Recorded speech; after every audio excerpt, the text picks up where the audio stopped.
In this guide, I will show you how to give your opponents nightmares by living rent-free in their backline all game. So much so that they give up. That's right, someone on their team stops playing. Hello, and welcome to another high-ranked Marvel Rivals full game breakdown by The Coach. In this guide, we'll teach you how to hunt, like a wolf looking for a lost sheep, like a lion hunting for the sickly cantaloupe. Newsflash, the sickly ones are Punisher players.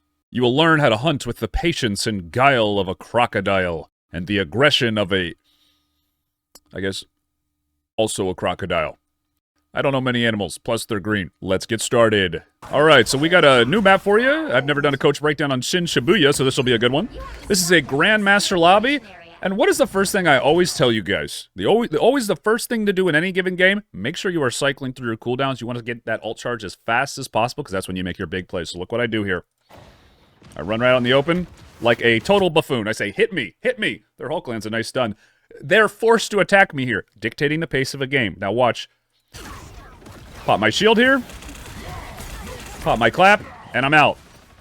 So just like that, guys, look at that. 10% ult charge. Go get the heal because we have good mobility. And immediately, Star Wars Episode 3. Take the high ground. Miss the stun? Doesn't matter. Doesn't matter if you're good at the game. Miss my clap? Doesn't matter. Now this building belonged to Hulk. Okay, so now we go to the next building, clearing the perimeter. We're like a Navy SEAL. Their Hulk, feeling insecure, decides to come after me, even though there's no one up here. This is my spot. I pop my shield first, so I win the trade. Already at 30% ult charge, ladies and gentlemen, 30%. Living in their backline. I'm behind them all the time, and they know it. It's sitting there in the back of their mind. They can't back up too far, or else they're going to walk into my big, meaty arms. Just landing claps, harassing them. I don't care what my team does. My team could be dying for all I care. But if their enemy team leaves, they know that they have to come back eventually, so they can't chase too hard. So I finally jump in, pop my shield, punish the players out, and we end up getting a kill. Pressure. So took a little damage. I noticed our team's popping ultimates, so I go in. Now, that's one key thing to remember, guys. Just because you are playing by yourself doesn't mean that you play by yourself all game. It's timed aggression. So I see my team popping cooldowns. I go and fight with them because that's free. Free healing for me. I don't have to rely on them to land their heals. So I go in and fight. It's all about getting that ult charge up, guys. So here we go. Popping my shield even with the free heal on the ground because it's all about ult charge and I want to be cycling through cooldowns as fast as possible. Jumping on their healers. And now their Punisher's popping the ultimate. I go out of line of sight here. And still just cycling through my claps. I shield here just because I'm a little nervous that he might hit me through the wall with an angle. Just playing it safe. Probably not the best shield by me, but we are still alive, and that's all that counts. So now they're popping all their cooldowns. No more chases after me. He's confused. So I get on their sickly gazelle, the Punisher, which it's always the Punisher. Always. Punisher players are probably the worst players in Marvel Rivals. And I say, no, this is my roof. And then here it is. Got my ult charged so quickly. Almost as fast as the supports, and here we go. This is when you make the magic happen. So there's the combo. Let's watch that again. That's the Hulk burst combo, ladies and gentlemen. It's stun, clap, auto into your Hulk smash. You do that when a healer is either dead or you don't think they're going to heal them in time. So let's watch that one more time. Let's watch the full combo, actually. So Namor jumps up, and again, I was guaranteeing myself an early ult charge by the way I was playing. So boom, land the clap on the Namor, win the 1v1. Now we right on the Punisher. So there's the stun. Now claps on cooldown. Or no, okay, it just came up. Then there's the auto. Then there's the grab. He's 1 health. Bam. One-shot combo. Remember that. Stun, clap, auto into your ultimate. And you will burst out any player with who is not a tank. So again, why did we get this point, guys? Because I was patient. I waited, I bided my time, I looked for the opening, and the opening was their Namor being like, I'm tired of this guy being up here. Little did he know, I have my ults earlier than 99% of the Hulks in their games, so they weren't expecting it. Okay, so now we play for next point here. Backline still exists. I can still find a way to get behind them, so that is what we do. I harass this Hulk a little bit, show him who's boss, show him who's the alpha Hulk. And now I see their Punisher setting up a turret. So what do? That's their Miss Invisible Woman ult. So I find a new position. Look at this. Oh. Where is he? Punisher. This Punisher's so lost, so confused. Force him to walk up. He's scared. He's see how he huddles up with the herd? See how I force him into a position that he doesn't want to be in? He knows someone's back here. He took damage. He looked. Let's watch. He twitched the camera, right? He knows someone's back here. This is just after him looking around, but he doesn't know where. So he pushes up with his team, and now that we've got them clumped up, and what happens when the enemy team is clumped up, guys? We clap them. We clap him, and that's more alt charge, more claps. And if he doesn't go in, then we jump in and kill him, forcing him into impossible situations. Okay, let's continue. Okay, so there it is. Managed to hit the squid with it, so now when I jump in, don't take as much damage. Punisher's out. That's all I wanted. Get him out of the fight. So, cycling through our cooldowns. My E's almost up. Popped in a Mort bubble. And honestly, not really sure what I'm doing here. Stand out in the open. Take a little bit extra damage. We're getting the point, so it doesn't really matter what I do. So, we win the fight. And that was more a testament to my team. It's a lot of times we won't be winning fights like that. And they have to play patient. But I just want to make one thing clear, guys. The reason it's okay to play like this and kind of leave our team on the line a little bit is because our spawn's right there. So even if we lose that fight and the play doesn't work out, I'm still getting alt charge because I'm safe. And worst case scenario is we just respawn and get right back to the payload, right? But the upside of me playing backline and forcing them into a forced fight, essentially, is that they have to fight us. And again, their spawn is so much farther away, so by hurting them up and pushing them forward and kind of encouraging them to engage, it gives us a window to actually make big plays and ground on the payload, even though I didn't have to here. I didn't have to. Okay, so here we go. Next point. Same thing. Get behind the team. Make them constantly. So the more is typing, if you couldn't tell. He was standing still there. So there's their Punisher ult. We just wait. I'm getting hit by a squid. So we take out Squid Game here, and Punisher has no idea I'm here. So now we're pushing up. That's our Luna ult. So now we push in. It's that simple. Run in, start whacking people.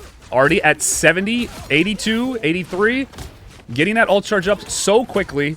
That is the name of the game with Hulk, and we dive their backline. I don't care if this Hulk's on me.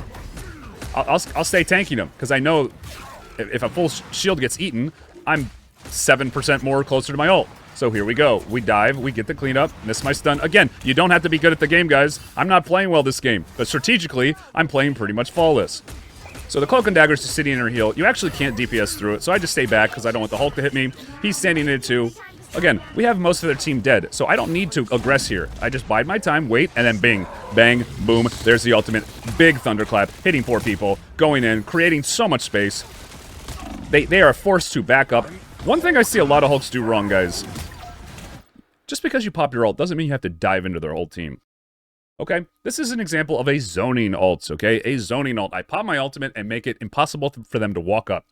All the while, right? Our cart is pushing up the payload. I know my team can, if I get far enough back, can come up and heal me. There's no reason to jump in and die. Because as soon as you do that, their team is going to be aware that now they have the numbers advantage and they will push up and stop the payload. So it's about keeping the status quo, okay? Remember that.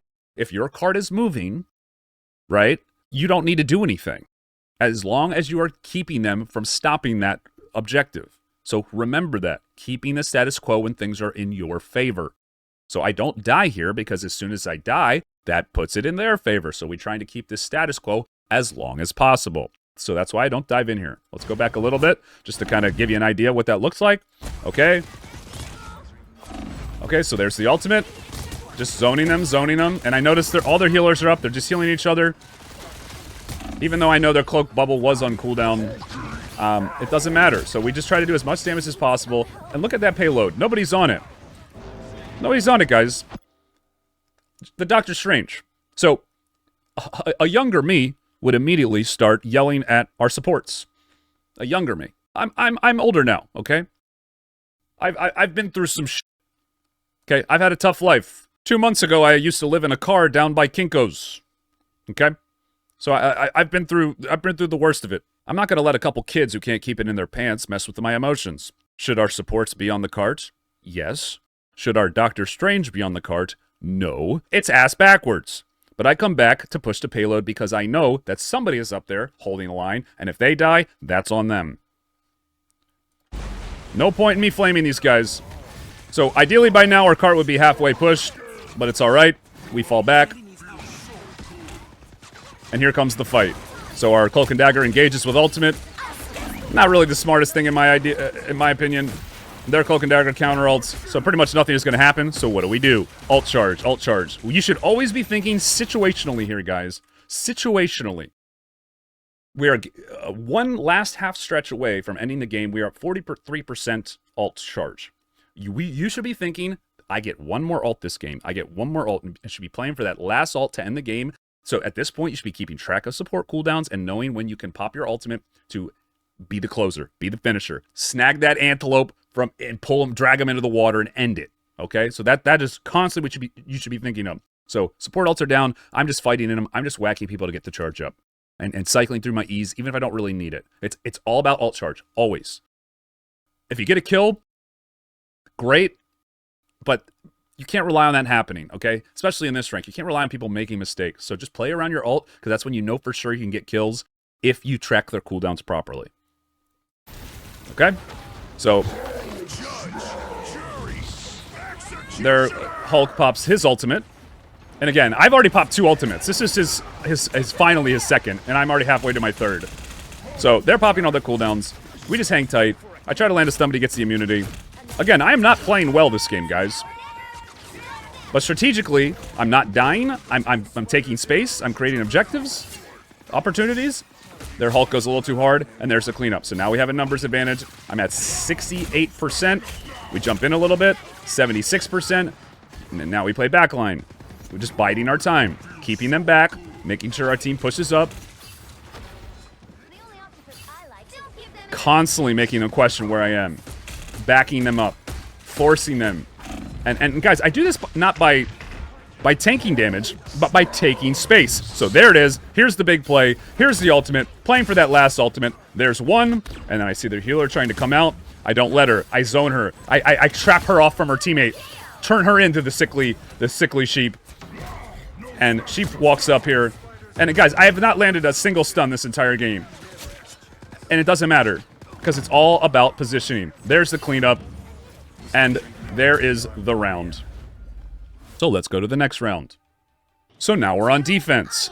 Defense, it really doesn't change that much. You don't need to backline though, because they have to come to you. Remember that. They have to come to you. So cycling through our shields, getting our ult charge up as fast as possible, taking damage while your shield's up because the ult bar goes up, and looking for opportunities. Now, you still want to dive their backline, but it's after somebody on your team makes a play, because it's probably not going to be you. So I'm looking for opportunities, looking for those sickly sheeps, looking for those stragglers, just little fights here and there to get our ult charge up. We're already at 30%. It's a good start. They're looking for opportunities and windows to get through too, so just constantly. You should ideally never have an ability on cooldown. Look at my cooldown bar. Everything's ticking. Everything's ticking. Efficiency, right? So they're trying to make a play. Venom jumps in. Just keep landing my claps. I took a little bit too much damage there, but already at 55%. So a little clock in my head should be ticking.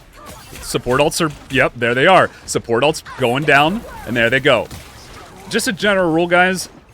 Even if you're playing well, a support is probably going to get their ult twice as fast as you, okay?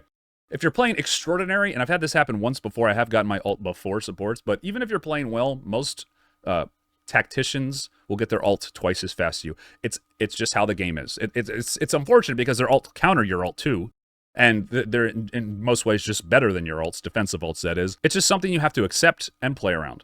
So if I'm over 50%, this is important, listen to this. If I'm over 50%, right, that means I know by the time I get my ultimate, their ultimates will not be back up. So remember that. Just a little internal clock should be ticking in your head thinking, okay, when I get my ultimate, one support ult down, track for the other, and if I get it, then I know they won't have theirs, and I get the guaranteed pop-off if I play my character mechanically correct, okay? So they're popping their big cooldowns. I look for the one person who cannot fight in those ults, and I get the pick. That is exactly what I mean when you try to find the weakest link on their team. I shielded them more ult. I just do that for free ult charge, and look at that, already at 80%. And we already outnumber them because I got that pick. And here's the cleanup, and here is the quit. There it is, guys. Their Miss Invisible gives up. Now, you could say, her team is dead and she's trying to avoid the desync. But this guy is mentally checked out. Regardless of whether or not this guy is going for a desync, she's not playing the game, okay?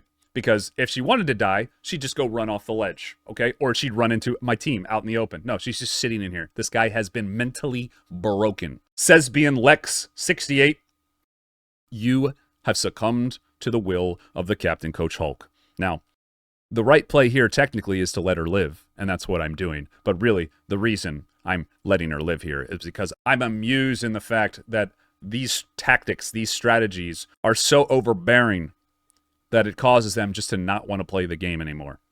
So she is sitting here, but watch what happens here. Not today. Our Namor comes, finishes her off, and that's the game. I mean, that's the game, guys. There's a little bit more fighting that goes on, but that's it. So hopefully this coach guide has been helpful to you. Remember these tips when you're playing in your games and trying to climb rank. Don't forget to like, comment, and subscribe if you want to see more content like this, and I'll see you in the next one.